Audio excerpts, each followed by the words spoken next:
আলহামদুলিল্লাহ, আমি কবুল করি। আলহামদুলিল্লাহ।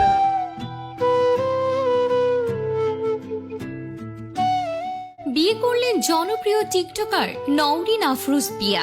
সম্প্রতি নিজের কবুল বলার ভিডিও পোস্ট করে নিজেই জানান দিয়েছেন বিয়ের খবর। এছাড়াও ভাইরাল হয়েছে তার স্বামীর সঙ্গে বেশ কয়েকটি ছবি। হাঁটু গেড়ে বসে নওরিনের হাতে চুমু খাচ্ছেন তার স্বামী। আর ভিডিওতে দেখা যাচ্ছে বউ সেজে ঘোমটা পরে বসে রয়েছেন সবার মাঝে। সেখানেই তার বিয়ে পড়ানো হচ্ছে। পাশ থেকে নওরিনকে বলা হচ্ছে, মা বলো কবুল।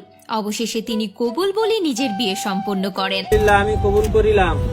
আলহামদুলিল্লাহ, আমি কবুল করিলাম। আরেকবার বল। তবে তিনি কাকে বিয়ে করেছেন সে বিষয়ে এখনো তথ্য জানা যায়নি। তবে তার স্বামীর সঙ্গে তার বেশ কয়েকটি ছবি ভাইরাল হয়েছে। একেবারে সাদামাটা ভাবে বউ সেজেছিলেন নওরিন। বিয়ের শাড়ি হিসেবে জামদানি শাড়ি বেছে নিয়েছেন, গা ভর্তি সোনার গহনা। অন্যদিকে তার স্বামী সাদা শেরওয়ানি পরেছেন নওরিনের শাড়ির সঙ্গে ম্যাচিং করে। বউ বরকে এখন সকলেই শুভেচ্ছায় ভরিয়ে দিচ্ছেন। প্রসঙ্গত, নওরিন আফরোজ পিয়া বাংলাদেশের একজন জনপ্রিয় ইউটিউব স্টার, মডেল ও টিকটক তারকা। তিনি বাংলাদেশের রাজশাহী বিভাগের দিনাজপুর জেলায় বসবাস করেন। তো ভিউয়ার্স, আমাদের পক্ষ থেকে নওরিন আফরোজ পিয়াকে অনেক অনেক শুভেচ্ছা। তাদের দাম্পত্য জীবন সুখের হোক।